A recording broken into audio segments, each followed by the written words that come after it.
लेकिन वनवासी इतने के लिए आज भी अच्छे हैं, एक पत्नी व्रत धारण करते। ये दूसरा गुण राम जी से मिल रहा है वनवासियों को। राम जी यूं ही नहीं वनवासियों के पास आए भैया, राम जी यूं ही नहीं आए। भोपाली लगाइए, राम जी यूं ही नहीं आए हैं।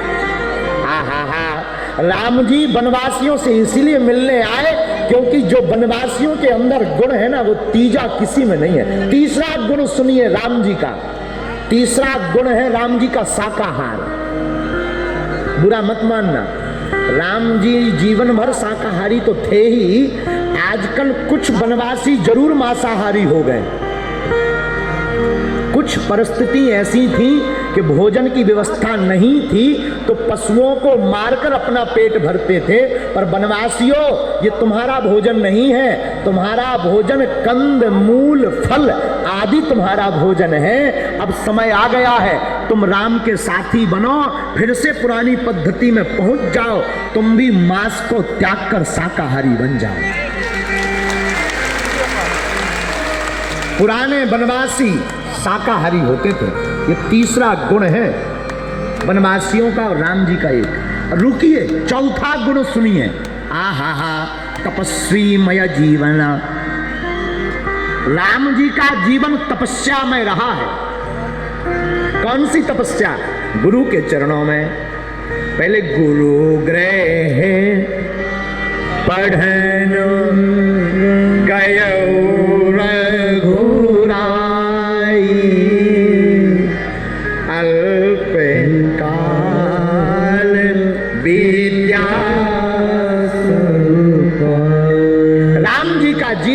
तपस्वी में रहा है।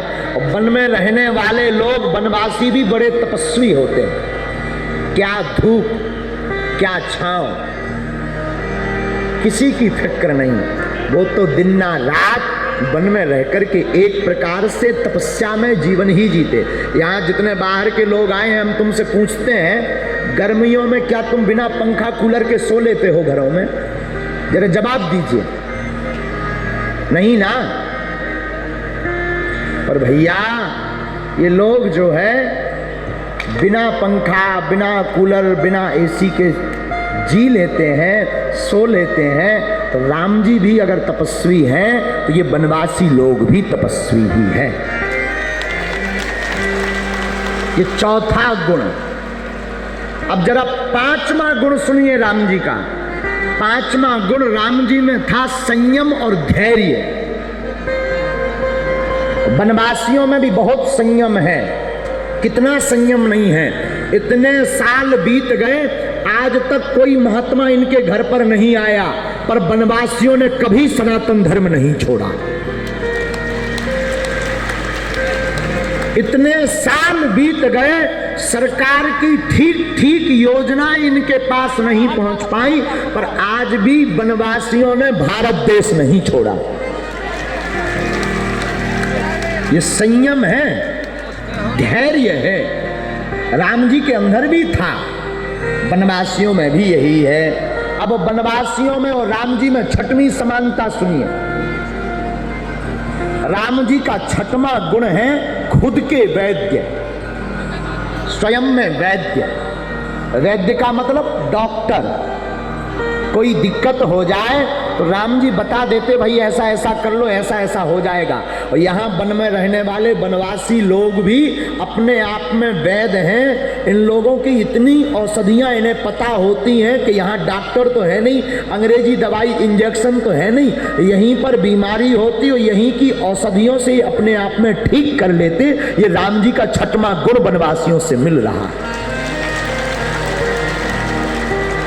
सातवां गुण सुनिए राम जी का।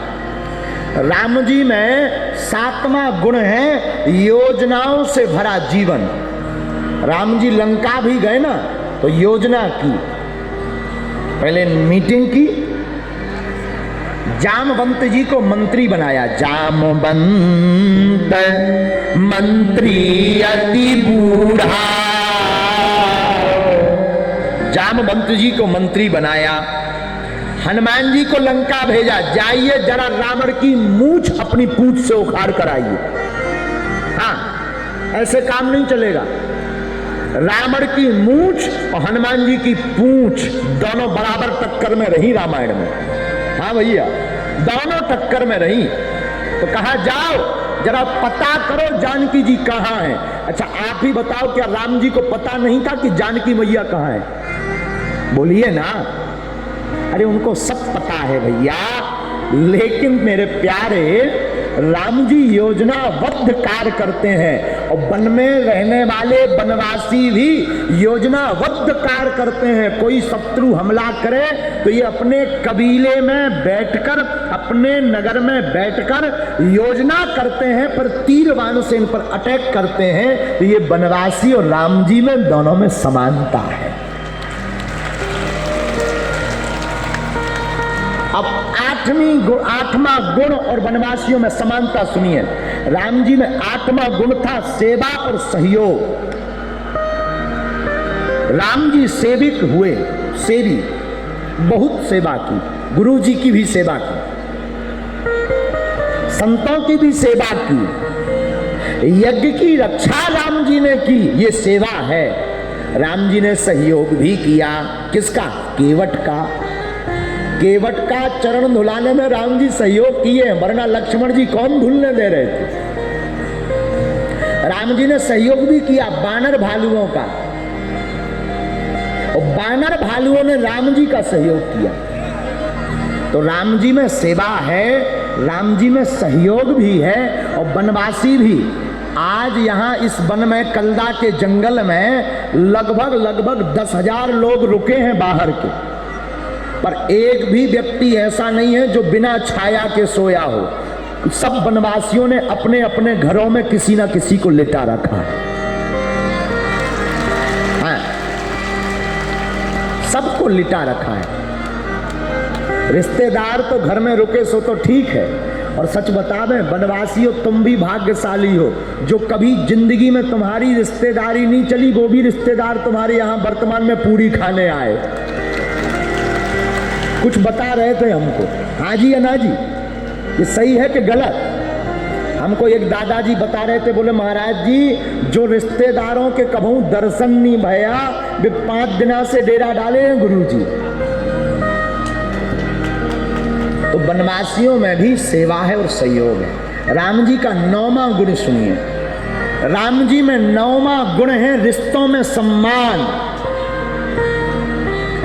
माता पिता की आज्ञा भी मानते हो राम जी। प्रातः काल उठ के रघुनाथा, माते पिता गुरु नाई माता। राम जी प्रातः काल उठ करके माता पिता और गुरुजनों को प्रणाम करते हैं, जय जयकार करते हैं। वनवासियों में भी यह समानता है। अभी जब मंच पर यहाँ के वनवासी चढ़ते हैं ना, तो सबसे पहले प्रणाम करते सीढ़ी के पास, फिर व्यास गद्दी के पास। भैया जो रिश्तों में सम्मान राम जी में है, वही हमारे वनवासियों में भी है। ये राम जी का 9वां गुण।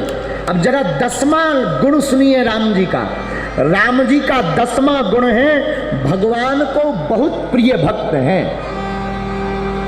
कुछ भी हो जाए, राम जी मर्यादा तोड़कर अपने भक्त से मिलते हैं, और ये समानता वनवासियों में भी है। वनवासी भी अपना काम छोड़कर भगवान से मिलने के लिए कथा में आते हैं। अगर भगवान भक्त के लिए प्रिय हैं, तो इन वनवासियों को भगवान भी प्रिय है। ये भैया 10 लक्षण हैं वनवासी और राम जी के दोनों मिलते जुलते। इन्हीं 10 कारणों से हमने राम कथा वन में की है।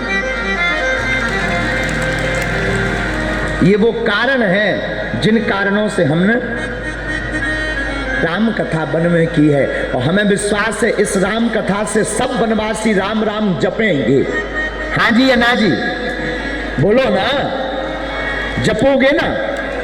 कल तो हम सुबह चले जाएंगे, आज कथा विराम हो जाएगी। कौन जिंदगी भर अब राम जी का हो गया, जरा बताओ।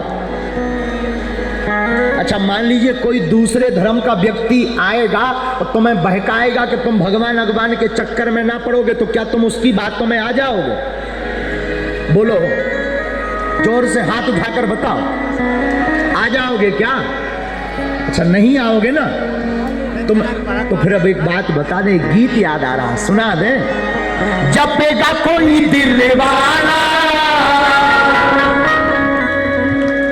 जपेगा कोई दिल वाला,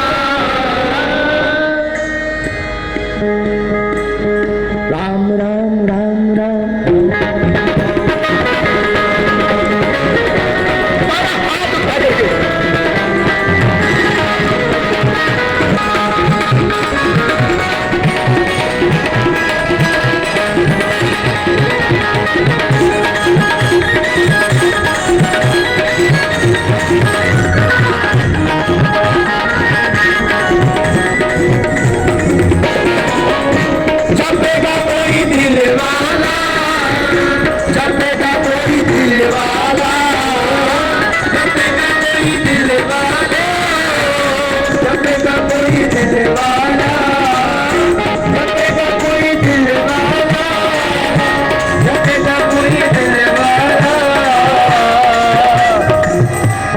दिल वाला दिल वाला दिल वाला